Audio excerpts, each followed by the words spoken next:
Hello नमस्कार साथियों, स्वागत है आपका माइंड एग्जाम के यूट्यूब चैनल पर। कैसे हैं आप सभी? उम्मीद करता हूं अच्छे होंगे। दोस्तों कल सुबह सुबह एक नोटिस वायरल हुआ और दोस्तों नोटिस में कंप्लीट इंफॉर्मेशन दी गई थी कि आपका 15 अप्रैल 2024 से आरपीएफ कांस्टेबल और सब इंस्पेक्टर की भर्ती के लिए ऑनलाइन फॉर्म भरे जाएंगे।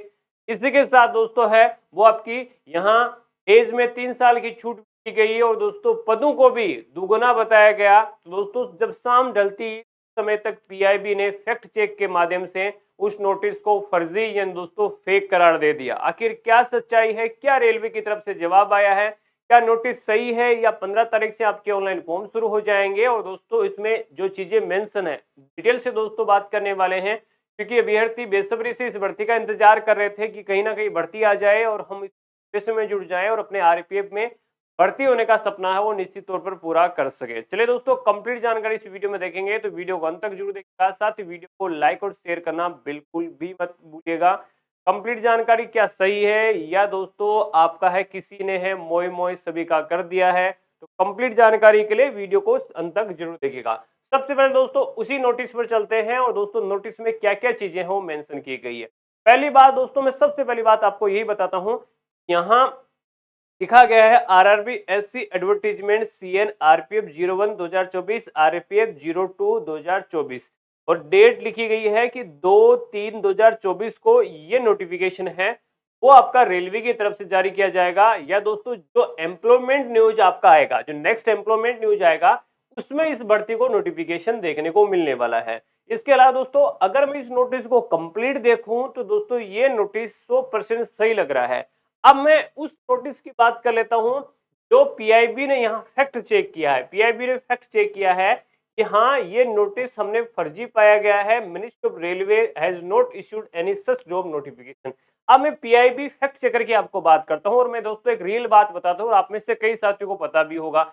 इससे पहले आपकी साल 1.5 साल 2 साल पहले एक आईबी की भर्ती आई थी। आईबी का इसी प्रकार एक शॉर्ट नोटिस आया और शॉर्ट नोटिस को आते ही पीआईबी ने तुरंत फैक्ट चेक किया और बता दिया ये नोटिस फेक है। जैसे फेक बताया दूसरे दिन ही आईबी की तरफ से सेम वो नोटिफिकेशन है वो रिलीज कर दिया गया।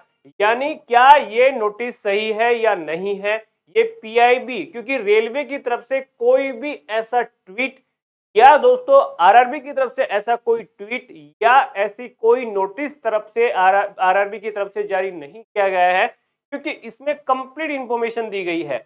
ऐसा नोटिस बनाना थोड़ा सा मुश्किल हो जाता है, पर दोस्तों ये भी नहीं है कि वो बना नहीं जा सकता। परंतु आज 27 तारीख हो चुकी है, 2 तारीख का जो एम्प्लॉयमेंट न्यूज जारी होगा उसमें दोस्तों अगर ये नोटिस आ जाता है तो ये नोटिस सही है। परंतु अगर इस नोटिस को हम देखें तो एक तरफ से सही लग रहा है, परंतु इसकी अगर मैं डेट की बात करता हूं तो 15/4/2024 है और यहाँ 14/5/2024 तक फॉर्म भरे जा रहे हैं। उसमें एक बड़ा सस्पेंस है, क्योंकि उस समय साथियों है वो आपके इलेक्शन स्टार्ट हो जाएंगे। इलेक्शन दोस्तों आपके शुरू हो जाएंगे और उस समय यहाँ कोई भी ऐसी भर्ती को कंडक्ट नहीं करवाया जा सकता, ऐसी भर्ती को शुरुआत नहीं की जा सकती। या तो फॉर्म पहले भरवाया जाए या फॉर्म भरा जाए आपके यहाँ इलेक्शन होने के बाद। तो ये एक सस्पेंस क्रिएट हो जाता है। प्लस दोस्तों दूसरा सस्पेंस ये क्रिएट हो जाता है क्योंकि अभी जो रेलवे की एक मीटिंग हुई थी, जब आपने एक शॉर्ट नोटिस देखा था उस समय आपकी रेलवे की एक मीटिंग हुई और दोस्तों रेलवे की ये भर्ती आरआरबी कंडक्ट करवाने वाली थी, रेलवे की जो आरपीएफ की है। परंतु रेलवे की तरफ से एक कैलेंडर जारी कर दिया गया था और दोस्तों आरपीएफ उस भर्ती में नहीं था। उसका रीजन ये था कि आरपीएफ नहीं चाहता था, आरपीएफ के पास ऐसा इनफ डाटा नहीं था कि आरपीएफ बता सके कि हाँ हम हर साल इतनी इतनी भर्तियां कंडक्ट करवाए। तो आरपीएफ की तरफ से ये सीधा जवाब था कि हम अपनी भर्ती सेपरेट बेसिस पर कंडक्ट करवाएंगे। परंतु यहाँ अगर आप देखेंगे तो यहाँ वेबसाइट आरआरबी की दी गई है। आरआरबी का यहाँ मतलब ही नहीं बनता है, आरआरबी से इसका कोई कनेक्शन भी नहीं है, आरआरबी का इसमें कोई लिंक भी नहीं होता है। क्योंकि आपने 2018 की भर्ती भी देखी या उससे पहले भी अगर आप देखेंगे डिटेल देखेंगे तो उनका आरआरबी से कोई कनेक्शन नहीं होता है। और दोस्तों यहाँ CN01 आरपीएफ यहाँ जो नोटिफिकेशन का डिटेल है वो भी थोड़ा सस्पेंस वाला है, परंतु हमें इंतजार करना पड़ेगा।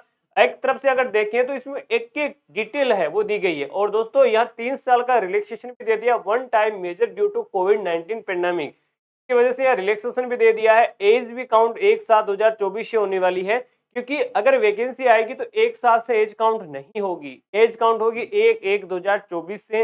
ये भी एक सस्पेंस वाली बात है, परंतु इसकी पुष्टि अभी रेलवे ने नहीं की है। अभी हमें सिर्फ 3 दिन का वेट या 4 दिन का वेट और करना है, सिर्फ 3 ही दिन का वेट करना है। चौथे दिन तो ये एम्प्लॉयमेंट जो न्यूज आएगा जो सरकार के द्वारा जारी किया जाता है, जिसमें जितने भी नोटिफिकेशन वगैरह है वो जारी किया जाता है, उसमें दोस्तों ये डिटेल हमें देखने को मिल जाएगी, जिसमें मेडिकल स्टैंडर्ड भी लिखा हुआ है, टोटल पोस्ट भी लिखी हुई है। परंतु एक साथ ये चीजें शुरू होना, और इसमें एक चीज और मिसिंग है कि फॉर्म आपके कहां से भरे जाएंगे। फॉर्म भरने की है वो ऑनलाइन सबमिशन की यही बताया गया है कि इन वेबसाइट से भरे जाएंगे। तो ये पॉसिबल नहीं है कि सभी वेबसाइट से फॉर्म भरे जाएंगे, एक ही वेबसाइट से फॉर्म भरे जाएंगे। प्लस दोस्तों जो वैकेंसीज जो रेलवे आरपीएफ की आती है वो ग्रुप वाइज आती है, यानी आपका है ये ग्रुप ए के अंदर है वो कई सारे जो जोन होते हैं या रीजन होते हैं, जैसे एनआर है, एनडब्ल्यूआर है, वो होते हैं, परंतु यहाँ डिटेल आरआरबी जी की है, तो वो भी एक सस्पेंस वाली चीज है। यानी कुल मिला के कहे तो ये 2 तारीख तक का हमें वेट करना पड़ेगा, और अभी तक रेलवे की तरफ से ऐसा कोई कंफर्मेशन नहीं है। दूसरी बात, क्योंकि 15 तारीख से फॉर्म भरना थोड़ा सा मुश्किल है, क्योंकि आने वाली 15 मार्च तक है वो रेलवे की तरफ से, सॉरी आपकी जो सरकार की तरफ से है, इलेक्शन कमीशन की तरफ से डेट भी आ जाएगी, तो वो इलेक्शन होंगे अप्रैल मंथ में। तो ये एक बड़ी चीज होने वाली है, तो आपको वेट करना पड़ेगा 2 तारीख तक, या उससे पहले पहले रेलवे की तरफ से कोई ना कोई क्लैरिफिकेशन आ जाएगा। परंतु सबसे बड़ा सस्पेंस तो ये होता है कि इतनी वेबसाइट से फॉर्म भरे जाएंगे, या दोस्तों आपका आने वाले समय में सिर्फ आरपीएफ की वेबसाइट से फॉर्म भरे जाएंगे। जरूरी नहीं कि नोटिफिकेशन सही हो, परंतु ऐसा हो कि इनके पास कुछ इंफॉर्मेशन पता इनको लगी हो, और उसके बाद ये जो सारी चीजें हैं वो आपकी हुई है, और आपको है वो पीआईबी का भी पता लग जाएगा कि क्या सही है। क्योंकि एक बार फिर से मैं बता दूं कि आईबी का नोटिफिकेशन आया था, और आईबी के नोटिफिकेशन को फेक बताया था पीआईबी ने, तो दूसरे दिन ही आईबी का नोटिफिकेशन रिलीज हो गया, और आपका पीआईबी फैक्ट चेकर है उनका मोय मोय हो गया था। तो ऐसा ना हो कि 2 तारीख को नोटिफिकेशन आ जाए और पीआईबी का ये फैक्ट चेकर दरहा का दरहा रह जाए और इनका मोय मोय हो जाए। तो आपको वेट करना पड़ेगा, जो भी अपडेट होगी हम आप तक सबसे पहले पहुंचाने वाले हैं। तब तक आप सभी का जुड़ने के लिए जय हिंद, वंदे मातरम।